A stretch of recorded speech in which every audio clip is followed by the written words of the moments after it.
The other day I was on YouTube and I just happened to be watching this clip from this movie called The Unbearable Weight of Massive Talent, starring Nicolas Cage, in which he basically plays a parody of various characters that he's played in previous movies.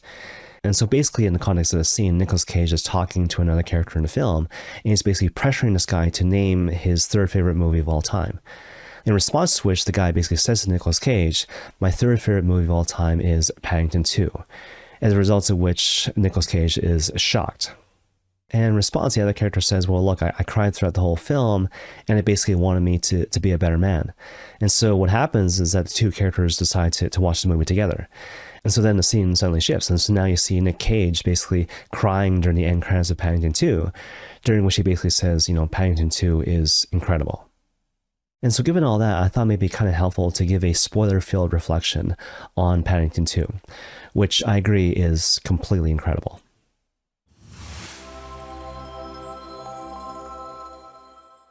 And so as a matter of background, Paddington 2 is obviously the sequel to Paddington 1, right? So the sequel was made in 2017, the original came out in 2014. And both movies are obviously based on a series of children's books by Michael Bond, basically revolving around this talking bear who is taken in by this family living in England. Anyways, with regards to the basic plot of Paddington 2, Paddington, again, is living with this English family in this community called Windsor Gardens. The family's called the Browns. And basically, Paddington is being really helpful in terms of other people living in the community. And so, for example, he helps someone pass his exam, he helps another person to avoid getting locked out of his own house, and he also sets up two other people in a romantic sort of way who are both living within the same community. But in the meantime, he's trying to save up money to buy this antique pop-up book of the City of London, which he eventually intends to give to his Aunt Lucy, who's living outside the country, on the occasion of her 100th birthday. But it just so happens that one night while walking by the antique store, which has the pop-up book, Paddington notices that someone is trying to rob the place, and basically he pursues this guy, but eventually is framed for the crime of stealing this antique pop-up book. And so Paddington is basically locked up in prison, but while he's there, he kind of makes the most of it, right? And so he basically wins over the other inmates through his relentlessly positive and cheery attitude. Some time goes by, and eventually Paddington, because of a certain misunderstanding, thinks that the Brown family has abandoned him, as a result to which he agrees to partake in this prison break led by a fellow inmate, this guy named Knuckles. But then what happens is that, much to Paddington's shock and disappointment, after escaping from the prison, Knuckles and the rest of the escapees, they basically go back on their promise to help Paddington prove his innocence in favor of basically leaving the country. Fortunately, though, Paddington reconnects with the Brown family. They clear up that earlier misunderstanding, and they tell him on top of that the real culprit, the real thief, is to be found on a particular train, and so they kind of go forth in hot pursuit. And so what ends up happening is that once everyone's on the same train, they find evidence to convict the real thief and to prove Paddington's innocence. But then tragically what happens after that is that Paddington is trapped in the rear caboose, which then falls into the river. And at first it seems like Paddington is about to drown, but then suddenly Knuckles and the rest of the gang, they come back and they save him. But still, because of his injuries, Paddington falls into a deep coma for a period of 3 days, before finally waking up in the safety of his own bedroom on the occasion of Aunt Lucy's 100th birthday. And at first, Paddington is disappointed that he wasn't able to get that pop-up book for his Aunt Lucy. But then the Browns invite him to leave his room, outside of which he finds various members of the community, who go on to tell him all the different ways in which he really impacted their lives. And then on top of that, Mrs. Brown tells Paddington that basically everyone pulled their money together to buy a plane ticket to bring Aunt Lucy to London to see it for herself. And so basically the movie concludes with Paddington opening the door and seeing his Aunt Lucy. And so they embrace, and so Paddington says to her, "Happy birthday." Okay, so that's kind of a quick summary, if you will, of the entire movie. And I have to say right at the outset that for me, certainly Paddington 2 is one of my favorite movies of all time.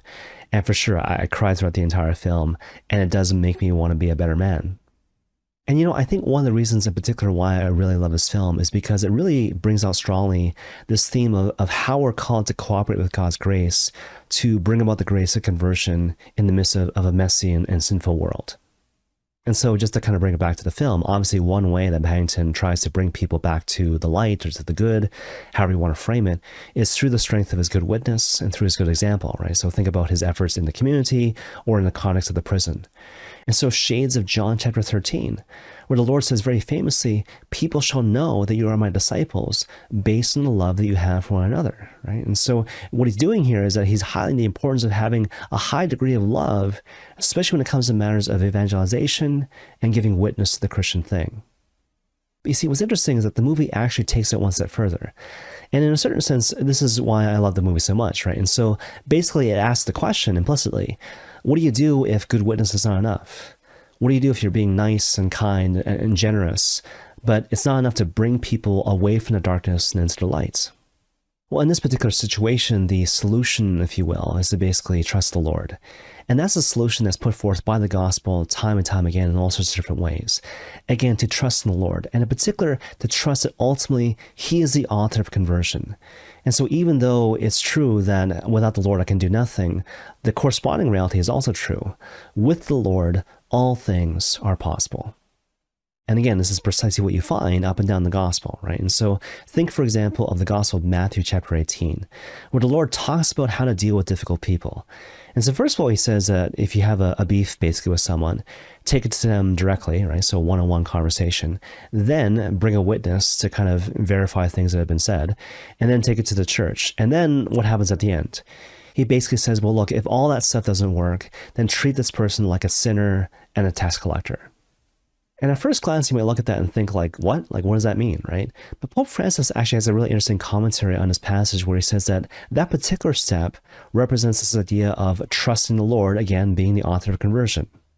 And in particular, this expression of treating this other person like a sinner and a tax collector, in a certain sense, is emblematic of having the humility to recognize that there are certain things which can't be solved through human effort alone, but instead can only be solved by Christ Himself. You'll notice a similar principle being articulated in the context of the story of the multiplication of the loaves and the fish.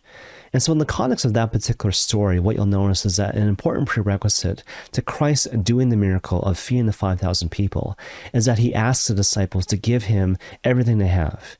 And the whole idea, of course, is that even though it's only 5 loaves and 2 fish, Christ wants it all the same. And more to the point, even though it's clearly not sufficient for the task at hand, that's okay, because the Lord is able to multiply our efforts to bring about a real solution to any number of different problems facing the world today. But that brings us to the third example that you find in the gospel, namely the example of the life of Christ Himself.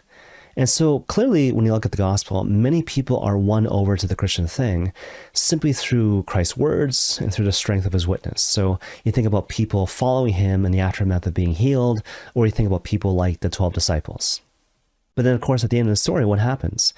It's pretty clear that Christ's teachings, His miracles, His witness, these things by themselves are not enough to bring about the salvation of the world.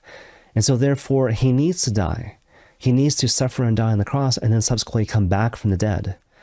Which speaks to the fact that ultimately what saves the world is not so much our words, our witness, our love even.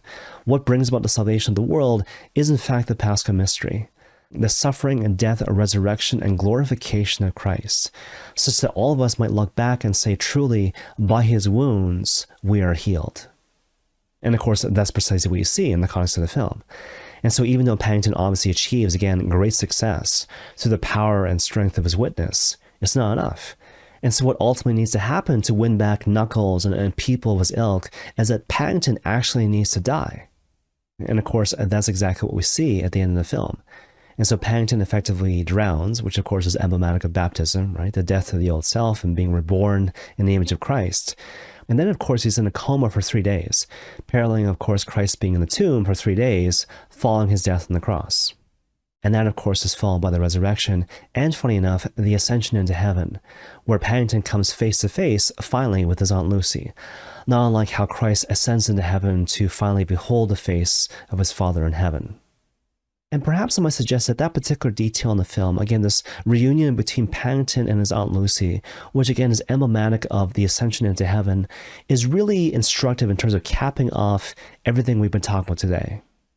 Because I think the idea that's being conveyed here is that when it comes to evangelization, it's true what Mother Teresa says, right? God calls us not so much to be successful, but to be faithful, right? And so, practically speaking, what this means is that when we try to cooperate with God's grace to bring about, again, the grace of salvation in the context of this broken and sinful world, and we find that things aren't working, and we turn therefore to God to kind of fill in and make up for the gaps in terms of our ministry or however we want to frame it, that is actually really pleasing to the Lord. And so given all that, when we finally come before the Lord and we present our shortcomings in terms of our particular ministry to Christ, not so much as failures full stop, but rather as opportunities again to trust that God ultimately is the author of conversion, he will say to us in response, "Well done, good and faithful servant. Enter now into the rest of your master." And may God bless you all.